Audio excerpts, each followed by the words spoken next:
Hi guys, welcome to the channel of Next IAS. This is me Twinkle and I welcome you all for the discussion of the questions of the week here. Without causing any further delay, we'll start discussing the important questions keeping in mind the upcoming Prelims 2022. Question number 1 here is displayed on the screen and it says that with reference to Purple Revolution, consider the following statements. Statement 1 says it was launched by the Ministry of Agriculture and Farmers Welfare through the Council of Scientific and Industrial Research. Okay, CSIR aroma mission. Second statement says that under the mission, first time farmers were given free lavender saplings, whereas those who had cultivated lavender before were charged rupees 5 to 6 per sapling. So we need to understand which of the statement is correct or which is incorrect. But firstly, we have to study about the Purple Revolution. We'll cover it as a whole. So first we need to understand that why this question has appeared here. So recently there was a key decision that was taken to commence the Purple Revolution in the Ramban district, right? Where I said Ramban district. Now this was to encourage the lavender cultivation under the CSIR IIM's aroma mission. CSIR, we already read about it. What is it? It is Council of Scientific and Industrial Research. Okay. What is IIM? IIM is Indian Institute of Integrative Medicine. Okay. So we're talking about that. So CSIR IIM's aroma mission through the Ministry of Science and Technology on the lines of Doda and Reasi districts. Okay. So that is the context of this particular question. Now first thing is clear that it is taken under the Ministry of Science and Technology. I hope this is clear to you. Okay. This is taken by the Ministry of Science and Technology. Next, we'll understand what is the aim of this particular mission.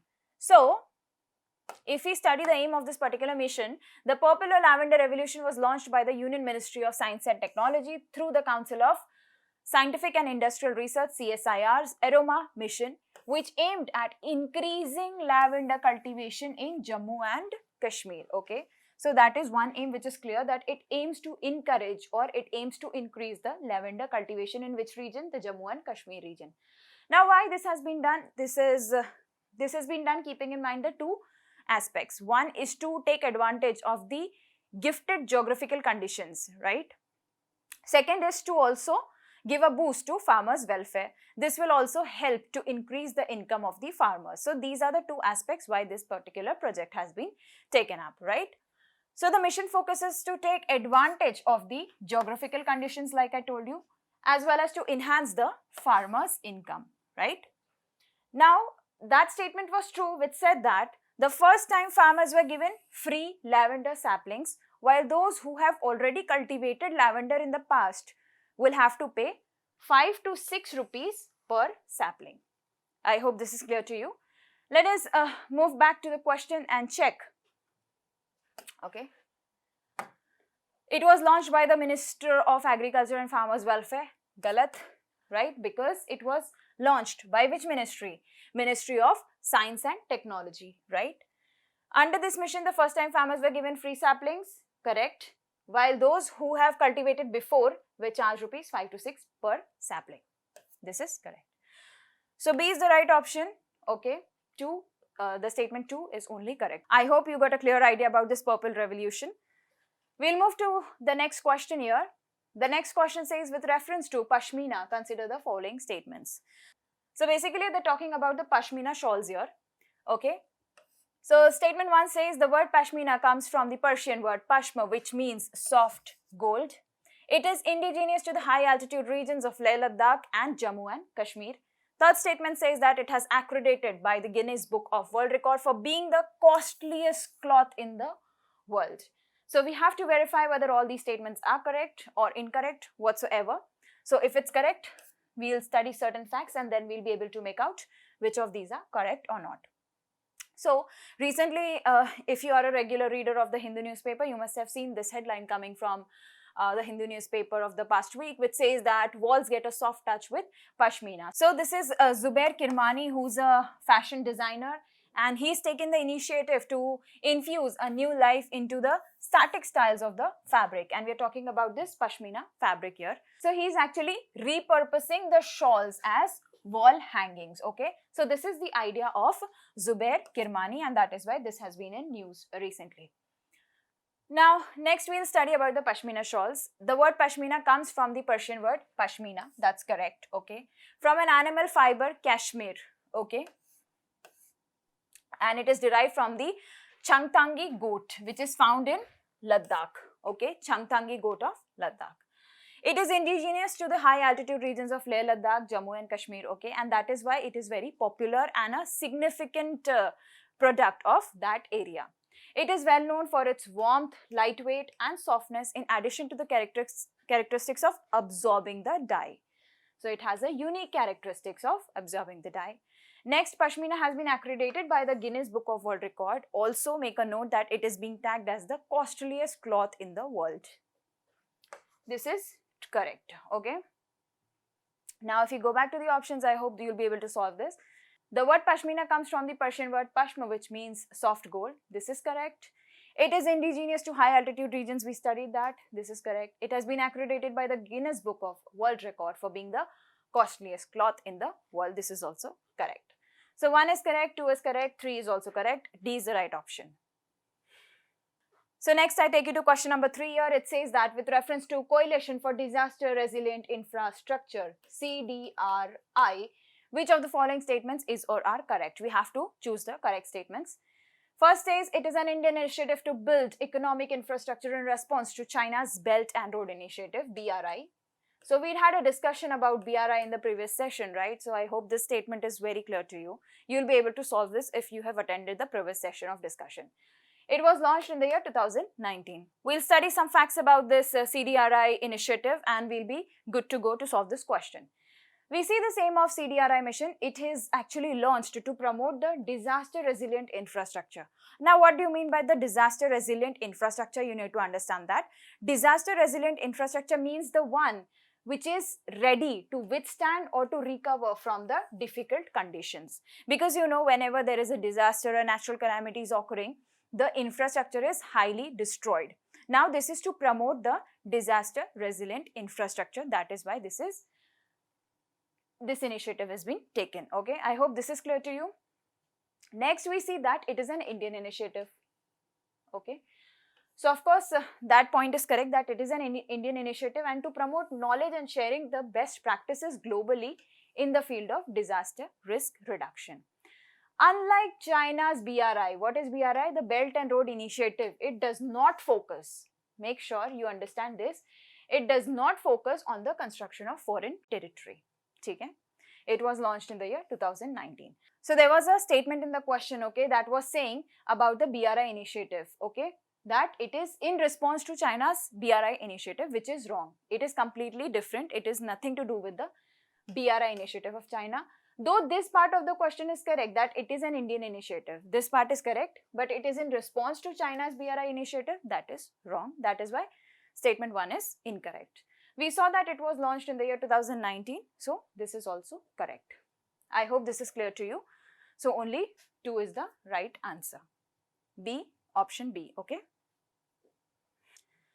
Next, I take you to question number 4 with reference to World Food Program, WFP, we are talking about. Consider the following statements. It says that it launched its first development program in Brazil in the year 1963. We have to check whether it was in Brazil or not. It is governed by an executive board consisting of 80 member states. The third statement says that in the year 2020, it was awarded the Nobel Prize for Peace for its efforts to combat hunger, okay. We need to verify which of these statements are correct. Let's study about this World Food Program first. So firstly, we'll understand that why this has been in news recently. This World Food Program is in news because India recently signed an agreement with the United Nations World Food Program, and it has committed to distribute a 50,000 metric ton of wheat to Afghanistan as a part of humanitarian assistance, with diplomatic efforts underway to begin sending truck convoys through Pakistan by road, okay. So it will be delivered through Pakistan by the roadways. So there are some facts we need to understand about this World Food Program.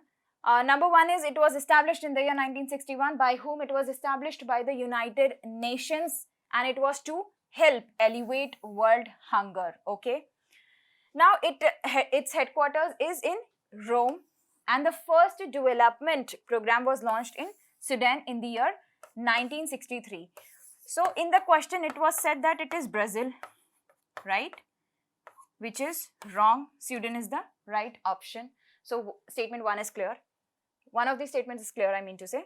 Next, we see that it is governed by an executive board consisting of how many members? 36 member states. Okay, right now there are 36 member states participating, which provides intergovernmental support, direction and supervision of the World Food Program's activities.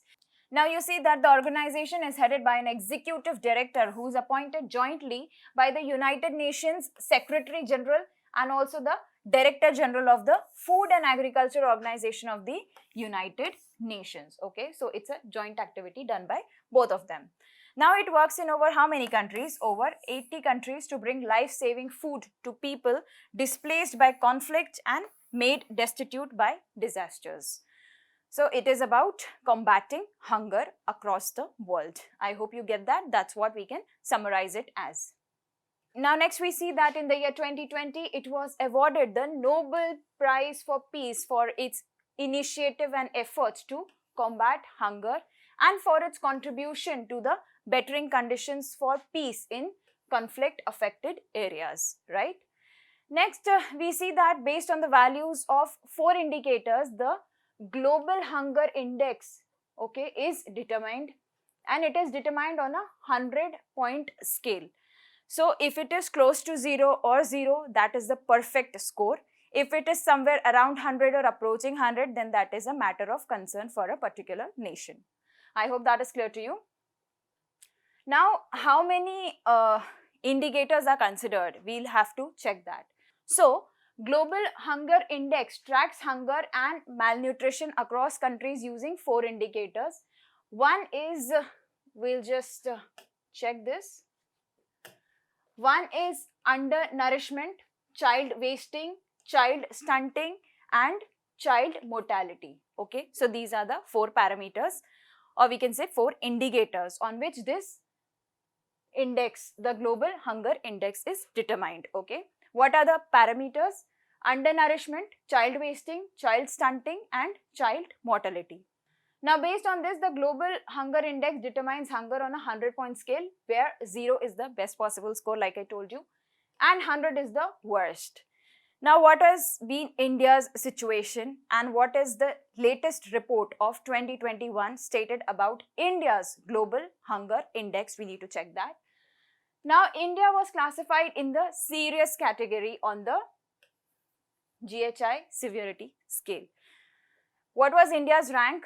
India's rank was 101. Okay, this was the ranking of India. Okay, 101, which is actually termed as serious, okay, on a severity scale, right? I hope this is clear to you. This much of discussion was mandatory to be done on this particular topic. Apart from that, we see that some relevant initiatives of the government of India as far as the hunger and the food is concerned. We see that Eat Right India movement. So this was to promote the right eating or healthy eating amongst the Indians, okay? Nudge them towards eating right. This was one initiative that was taken by our government. There's Poshan Abhiyan, there is Pradhan Mantri Matra Vandana Yojana, there is food fortification, National Food Security Act 2013 is also relevant to this particular topic. So all these are the initiatives that has been taken by the government, okay, for as far as healthy eating is concerned, as far as food is concerned, hunger is concerned, etc. So you might note few of them to enhance your content, okay. Next, we go to the question and we check the answer here. So it launched its first development program in Brazil. No, we saw that it was in Sudan. Okay, correct. So this statement is wrong. It is governed by an executive board consisting of 80 members. Wrong, it is 36, right? In 2020, it was awarded the Nobel Prize for Peace for its efforts to combat hunger. Yes, this is correct. Only 3 is the right option. Okay, only third statement is correct. First is wrong, second is wrong. Option D becomes the correct option here, right? Next, we move on to question number 5. It says that the Solomon Islands recently seen in the news, it is situated in which of the following oceans? Okay, so this is a map-based question. We'll try to cover it through a map. So first, it says that Solomon Islands, whether it is in Atlantic Ocean, Indian Ocean, Pacific Ocean, Arctic Ocean. So we need to check that. Let us study certain facts about Solomon Islands first, and we'll check that why this has been in news. This has been in news because the United States have recently declared that it will have an embassy in the Solomon Islands. Okay, so they have declared that they will be opening an embassy in the Solomon Islands. So the Solomon Islands, it's a country in the southwestern Pacific Ocean. I hope this is clear to you. Okay, it is clearly mentioned that it is in the southwest Pacific Ocean. Solomon Islands lie northeast of Australia and southwest of Hawaii, and it has 992 islands, out of which 147 are inhabited. Okay, so 147 inhabited islands, 992 islands in total. They gained independence from Britain, so they were ruled by Britain, and they gained the independence in the year 1978, and Honiara is the capital of Solomon Islands. Now we also check that 70 to 80% of the population live a subsistence form of life in their small villages, which is completely different and away from the settlements of the main urban centers. Okay, and also about 95% of the population settled there are Christians. Okay, so they are Christians. I hope this is clear to you. We'll take a look at the map here. Here we see Solomon Islands. This is Australia. It was talking about Australia. Okay, so it is to the, if we see, this is north, south, east, west. Okay, so northeastern side of Australia. Okay, that's what it said here, to the northeast side of Australia. Okay, and this is Honiara, which is the capital of Solomon Islands. Okay, and this is the Pacific Ocean, so it becomes very clear that it is in the Pacific Ocean, and that was the question all about. The question was asking that it is situated in which of the following oceans? So Pacific Ocean is the right answer, option C. Next, I take you to question number 6 here. It says that with reference to Financial Stability and Development Council, FSDC, consider the following statements. The first statement says that the idea for its establishment was given by the Raghuram Rajan Committee. Okay, it says that it is a statutory body and it is headed by the RBI governor. Well, these are all the facts related to FSDC and we need to verify. We'll start discussing FSDC quickly, so we'll be able to solve this question. Firstly, we see that Financial Stability and Development Council is an apex level body which is constituted by the Government of India, right? Next, we see that the idea to create such a super regulatory body was first given by the Raghuram Rajan Committee in the year 2008, and finally in 2010, the then Finance Minister decided to constitute this committee to deal with the macro-prudential and financial regulations in the entire financial sector of India. Okay, so that was the aim, to deal with the macro-prudential and financial regulatories in the financial sector of our country. Now, this is an apex level FSDC and it is not a statutory body. In the question it was given it is a statutory body, whereas it says it is not a statutory body. And also it is headed by the Union Finance Minister of India. So these are the facts about FSDC. We'll go back to the question and we'll check that the statement 1 says that the idea for its establishment was given by Raghuram Rajan Committee. We saw that it was given by the same committee in the year 2008. This is correct. It is a statutory body. No, it is not a statutory body and we read that. It is headed by the RBI governor, which is wrong. It is headed by the Union Finance Minister, right? So I hope this is clear to you. So 2 and 3 are wrong. Only statement 1 is correct. C is the right option. So furthermore, we'll move to question number 7 here. Question number 7 says that Equirin is a joint military exercise between India and which other country? So it's basically talking about the Equirin military exercise, okay? So it's between India, Nepal, or India, Sri Lanka, India, Philippines, or India, Maldives. We'll check that. First, let us see that why this has been in news and why this question is here as a part of our discussion. So recently what has happened that India's Defense Secretary visited Maldives for a discussion with the Maldives National Defense Force as a part of the second defense cooperation dialogue, okay? So that is why this has been in news. Now Equirin is a joint military exercise between India and Maldives, right? Now India and Maldives have been conducting exercise Equirin, meaning friends, okay? What does this mean? This means friends. Equirin means friends. In which language? In Maldivian language, okay? So this exercise has been going on since the year 2009. It is almost a 14-day joint exercise which is held alternatively in India and Maldives. Okay, so this is something that you know about this particular exercise. Apart from this, I want you to list down certain more important exercises, military exercises especially, which has been carried out between India and some other countries. There are some examples that I'll be sharing with you, but you guys have to go to the comment box and comment down some more latest military exercises, okay? So list down some more important military exercises. Equirin is between India and Maldives, right? Garuda Shakti 4 is between India and Indonesia. Okay, Indra is between India and Russia. Maitri is between India and Thailand. So these are some few from my end. You need to go and comment more in the comment box, okay? Now, I also want you to understand the aim of this particular exercise, okay? So this exercise is actually focusing on improving the interoperability. What does that mean? Between the two forces in order to conduct counter-insurgency and counter-terrorism operations in semi-urban environment in accordance with the United Nations mandate. So, if you don't know this, you won't be able to understand this point, interoperability. Now, that means working together in conjunction, okay? So the Indian forces and the Maldivian forces can come and work together. That is what is interoperability, okay? So it is about promoting interoperability so that the forces can combat terrorism together, okay? And have some operations and military exercises together, okay? Now, this year's exercise will incorporate cultural and sporting events also, okay, to strengthen self-defense cooperation and bilateral relations between the two nations.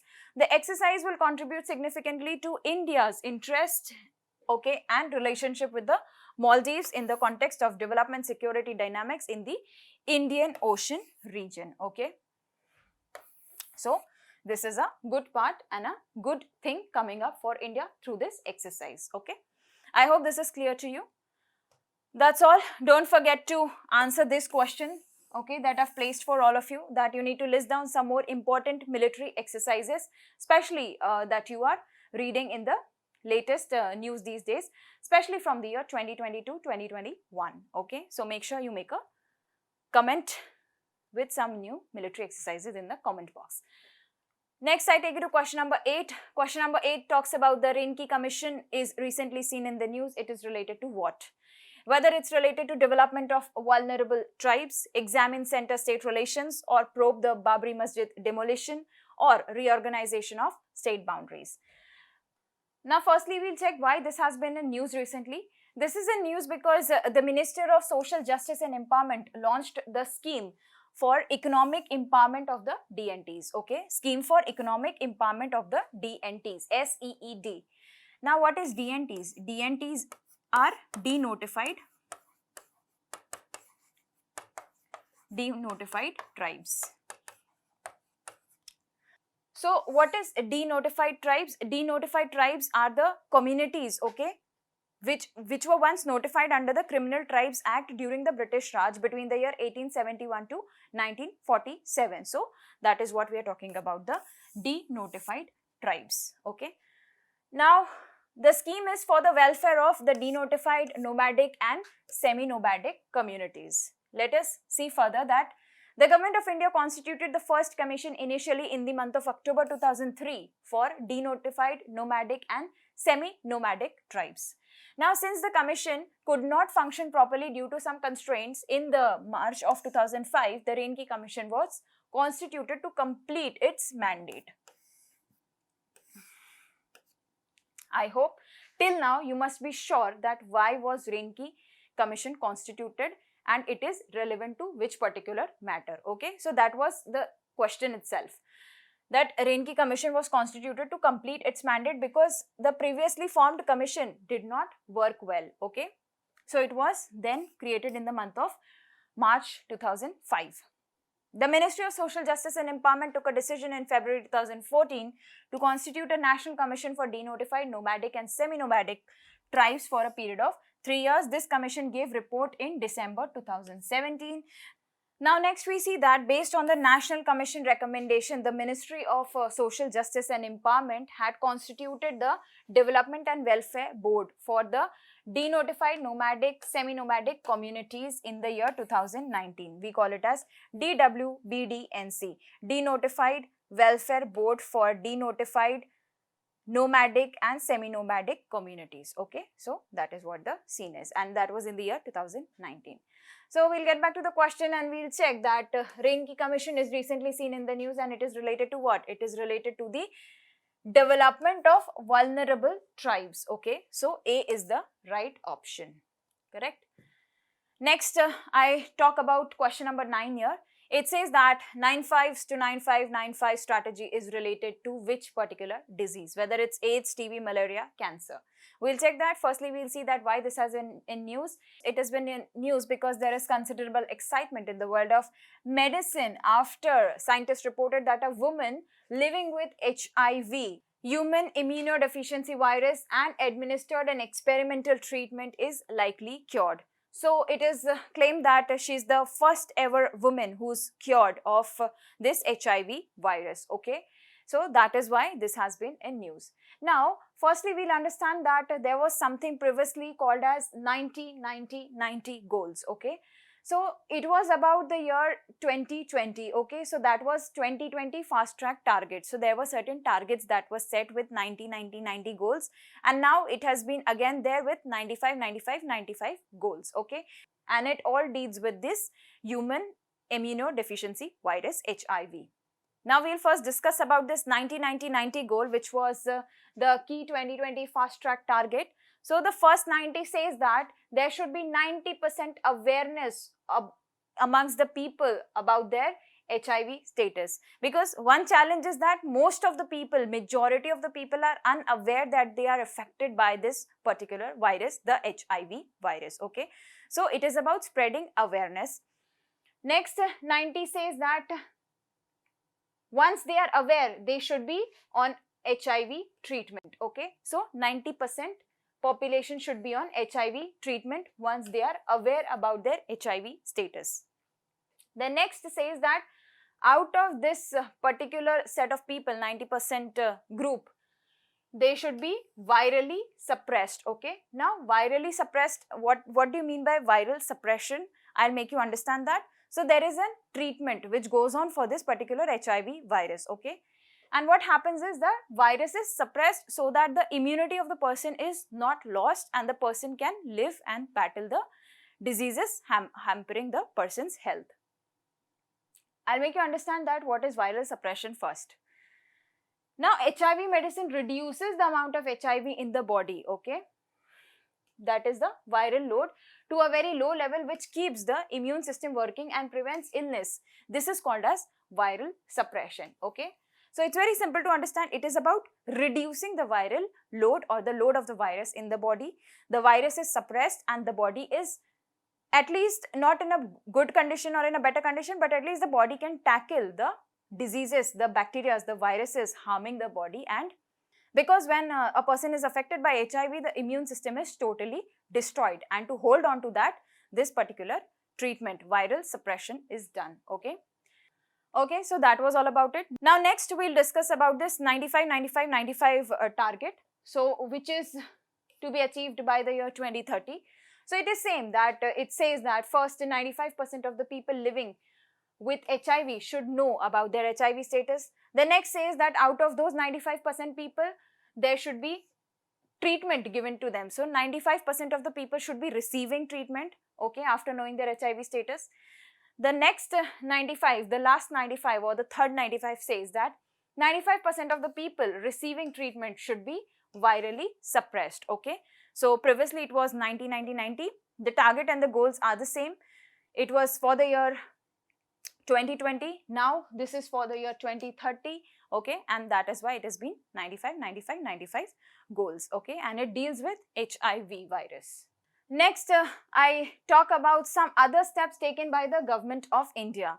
So in this same matter, there are certain more steps which is taken by the government of India, and it is about the National AIDS Control Program, NACP, which is a central sector scheme, okay, and India has achieved the 6th Millennium Development Goal, MDG 6, of halting and reversing the HIV epidemic, okay, and prevention from parent to child transmission, PPTCT, prevention from parents to child transmission program. So India has been doing better day by day in this regard. Now HIV AIDS Act 2017, which prohibits discrimination, okay, or unfair treatment of HIV infected people on any grounds. And similarly, there is Pulse social awareness through workshops and viral load testing facilities, and there is also Project Sunrise, okay. So these are all relevant to this particular issue or disease, we can say. So in the question it was asked about the 95, 95, 95 strategies related to which disease. It is related to AIDS, okay. I hope this is clear to you. Now I'll move to the discussion of question number 10 here, which is the last question of our discussion today. So this particular question is describing a personality, and we need to understand that what is the personality which is described here in the question. So it says that he had a council of ministers, the Ashtapradhan, to advise him on the matters of the state, but he was not bound by it. He revived ancient Hindu political traditions, court conventions, and promoted the usage of Marathi and Sanskrit rather than Persian in court and also in administration. He innovated military tactics, pioneering non-conventional methods, guerrilla warfare. So this is a keyword here. And leveraged strategic factors like geography, speed, and surprise. Who was he? Whether that was Maharana Pratap, Chhatrapati Shivaji Maharaj, Aurangzeb, or Pulkesin II. So we need to understand who is this personality which the question is talking about. I'll show you an image and we are good to go with the answer. So this is the particular personality the question talks about, and this is none other than Chhatrapati Shivaji Maharaj, okay. And this question, we know that we recently celebrated the 392nd birth anniversary of Chhatrapati Shivaji Maharaj, okay, and he was born on 19th February 1630 at Shivneri Fort in Pune, and recently we celebrated the birth anniversary, and that is why the question is here. Now we see that he was born to Shahaji Bhosle, a Maratha general who held the Jagirs of Pune and Supe under the Bijapur Sultanate. Shivaji's mother was Jijabai, okay. Now there's a misconception that Shivaji Maharaj got his name derived from Lord Shiva's name, which is actually wrong. Shivaji, the name was derived from a goddess, okay, the goddess Shivai, okay, goddess Shivai. So his name was derived from the name of the regional deity goddess Shivai, and it was not Lord Shiva, okay. So keep that in mind. Now he carved out an enclave from the declining Adil Shahi Sultanate of Bijapur that formed the genesis of the Maratha Empire, and in the year 1674 he was formally crowned as the Chhatrapati or the monarch of his realm at Raigad, okay. So he was crowned as Chhatrapati, or we can say as a monarch, he was crowned at Raigad. So well, there's a lot to discuss about this particular personality. Shivaji Maharaj was a great personality and a great monarch in a way. Okay, so you might read further if you're interested. We'll wind up today, but before ending this session, I have two things for you. One is, there's one question which you need to solve on your own. There's additional question number 11, but I won't be doing this along with you. You need to do this. Go to the comment section and comment the right answer. So this question, which is for you to answer, says that Vyanjana Dwadashi recently seen in the news. It is related to what? Whether it's related to paintings, architecture, festival, or martial arts. Alright, so just go to the comment section and give the correct answer, right? Participate actively, work a little harder, and work enthusiastically, basically.